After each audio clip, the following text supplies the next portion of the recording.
ওয়াকাফ সম্পত্তি চলে যাচ্ছেন, মুসলমানের সম্পত্তি চলে যাচ্ছে, আর আপনি ক্রিকেট খেলা নিয়ে ব্যস্ত রয়েছেন। আজকে মুসলমানের সম্পত্তি চলে যাচ্ছেন, ওয়াকাফ সম্পত্তি চলে যাচ্ছেন, আপনি ক্যারাম বোর্ড নিয়ে ব্যস্ত রয়েছেন। আজকে মুসলমানের সম্পত্তি চলে যাচ্ছেন, ওয়াকাফ সম্পত্তি আপনার বাপ দাদার সম্পত্তি চলে যাচ্ছেন, আপনি আজকে ঘুমিয়ে রয়েছেন। আজকে মুসলমানের সম্পত্তি আপনার কাছ থেকে হাতছাড়া হয়ে যাচ্ছে, যেটা মন চুরি করতে পারে, যা ইচ্ছা তাই করতে পারে।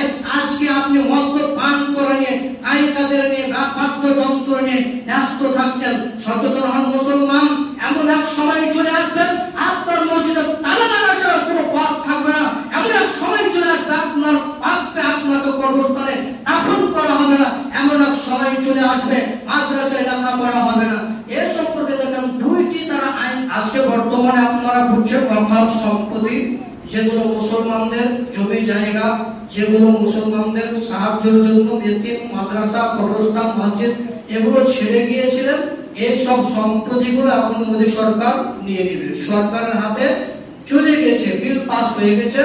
অতএব এগুলো আসলে আমাদের বাপ দাদার সম্পত্তি। এই বাপ দাদার সম্পত্তিগুলো এখন নাকি সরকার নিয়ে নেবে, মুসলমানদের সম্পত্তি নাকি নিয়ে নেবে। আসলে আমাদের মুসলমানদের চেতন হওয়া উচিত, আমরা মুসলমানদের জাগা উচিত। আমাদের বাপ দাদার সম্পত্তি, মুসলমানদের সম্পত্তি, ওয়াকফ সম্পত্তি কেন নেবে? ওয়াকফ এর মানে হচ্ছে দান করা, এর মানে হচ্ছে উৎসর্গ করা, দিয়ে দেওয়া। অর্থাৎ যেগুলো রাজা ছিল, যারা পূর্বপুরুষ ছিল, ওনারা দিয়ে গেছেন ওয়াকফ সম্পর্কে হেবা দিয়ে গেছেন, যে এই সম্পত্তি থেকে যাতে এতিমখানা, মাদ্রাসা, গরিব, মিসকিন, ফকির এদেরকে যাতে সাহায্য করা হয়, এটাকে বলা হয় ওয়াকফ সম্পত্তি। এই ওয়াকফ সম্পত্তিটা এখন সরকার বিল পাস করে নিজের হাতে নিতে চায়। মনে করেন আপনার 10 বিঘা কবরস্থান আছে, 10 বিঘা কবরস্থান আছে। এই সরকার যখন এই ওয়াকফ সম্পত্তি সমস্ত নিয়ে নেবে, তো এই 10 বিঘা কবরস্থান আছে এবং 10,000 মানুষ বসবাস করছে। তো এই 10 বিঘা কবরস্থানকে ওরা 6 বিঘা নিয়ে নেবে এবং 4 বিঘা আপনাকে ঘিরে দিতে হবে, মানে 4 বিঘা আপনাকে দিয়ে দেবে, ও 10 বিঘা নিয়ে নেবে।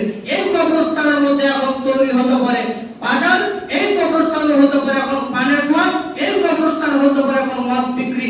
এখন যা ইচ্ছা তাই করতে পারে, এখন যেমন তাই করবেন। অর্থাৎ ওরা বলবে যে এই কবরস্থান 10 বিঘা, তো এই 10 বিঘা কবরস্থান তোমাদের প্রয়োজন নেই, এই 4 বিঘার মধ্যে তোমরা থাকো। কিংবা পুরো কবরস্থানটা দখল করে নিতে পারে, কিংবা পুরো কবরস্থানটা দখল করে নিতে পারে, বা পুরো মসজিদটা দখল করে নিতে পারে, কিংবা পুরো মাদ্রাসাটা দখল করে নিতে পারে। এইভাবে দখল করে মুসলমানদেরকে এই জায়গা থেকে হটিয়ে দিয়ে তারা একটা অন্য ব্যবসা খুলতে পারে বা কোনো কিছু খুলতে পারে। আপনার বাপের কবর রয়েছে, এই কবরকে জিসিপি দিয়ে টেনে হেঁচড়ে ফেলে দিয়ে ওই জায়গাতে মদ্যপান করার স্থান খুলতে পারে, জুয়ার স্থান খুলতে পারে, খারাপ কাজের ওখানে জায়গার স্থান হতে পারে। আপনি চিন্তা ভাবনা করেছেন? আজকে ওয়াকফ সম্পত্তি চলে যাচ্ছেন, মুসলমানের সম্পত্তি চলে যাচ্ছে, আর আপনি ক্রিকেট খেলা নিয়ে ব্যস্ত রয়েছেন। আজকে মুসলমানের সম্পত্তি চলে যাচ্ছেন, ওয়াকফ সম্পত্তি চলে যাচ্ছেন, আপনি ক্যারাম বোর্ড নিয়ে ব্যস্ত রয়েছেন। আজকে মুসলমানের সম্পত্তি চলে যাচ্ছেন, ওয়াকফ সম্পত্তি আপনার বাপ দাদার সম্পত্তি চলে যাচ্ছেন, আপনি আজকে ঘুমিয়ে রয়েছেন। আজকে মুসলমানের সম্পত্তি আপনার কাছ থেকে হাতছাড়া হয়ে যাচ্ছে, যেটা মন চুরি করতে পারে, যা ইচ্ছা তাই করতে পারে। আজকে আপনি মদ্যপান করে নিয়ে, গায়িকাদের নিয়ে, বাদ্যযন্ত্র নিয়ে ব্যস্ত থাকছেন। সচেতন হন মুসলমান, এমন এক সময় চলে আসবে আপনার মসজিদে তালা লাগা ছাড়া কোনো পথ থাকবে না। এমন এক সময় চলে আসবে আপনার পাপে আপনাকে কবরস্থানে দাফন করা হবে না। এমন এক সময় চলে আসবে মাদ্রাসায় লেখাপড়া হবে না। এর সম্পর্কে দেখেন দুইটি তারা আইন পাস করেছে। একটি আইন পাস করেছে ওয়াকফ বিল সম্পর্কে, অর্থাৎ মুসলমানের সমস্ত সম্পত্তি নিয়ে নেবে। আরেকটা পাস করেছে যে 26,000 শিক্ষকের চাকরি হতে। ওর এখানে একটা প্ল্যান রয়েছে, অনেক পরিকল্পনা রয়েছে, আপনি বুঝবেন না কেন এত বড় পরিকল্পনা করলো। এর পরিকল্পনার মধ্যে এটা থাকতে পারে যে ওয়াকফ সম্পত্তি তো মুসলমানের কাছ থেকে আমরা নিয়ে নিচ্ছি, হাতছাড়া হয়ে যাচ্ছে, তো এরা ওয়াকফ সম্পত্তি মুসলমানের সম্পত্তি নিয়ে আর লড়ালড়ি করবে না, হইল্লাই করবে না, বিচার ফায়সালা করবে না, এরা এখন চাকরি নিয়ে ব্যস্ত থাকবে। সব সরকারের প্ল্যান যে মানুষ 26,000 মাস্টারের চাকরি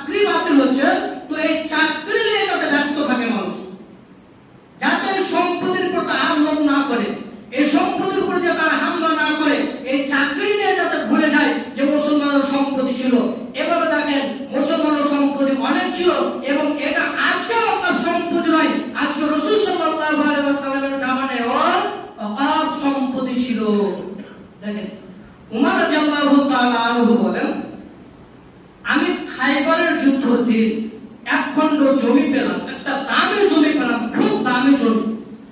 আমি রাসূলকে বললাম, আল্লাহ রাসূল, এই জমিটা খুব দামি জমি, আমি এটা কি করব? তো রাসূলুল্লাহ সাল্লাল্লাহু আলাইহি ওয়াসাল্লাম বললেন যে এটা তুমি ওয়াকফ করে দাও, এটা তুমি দান করে দাও, উৎসর্গ করে দাও, হেবা করে দাও।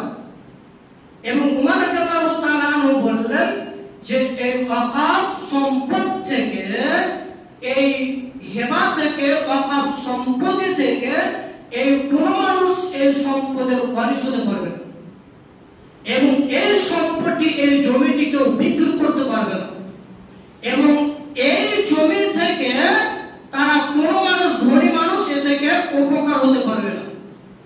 মানে এই জমিটা শুধুমাত্র মিসকিন, ফকির, ইয়াতীম, গরিবদের জন্য এই জমিটাকে আমি কি করলাম? ওয়াকফ করে দিলাম, এই জমিটা দান করে দিলাম।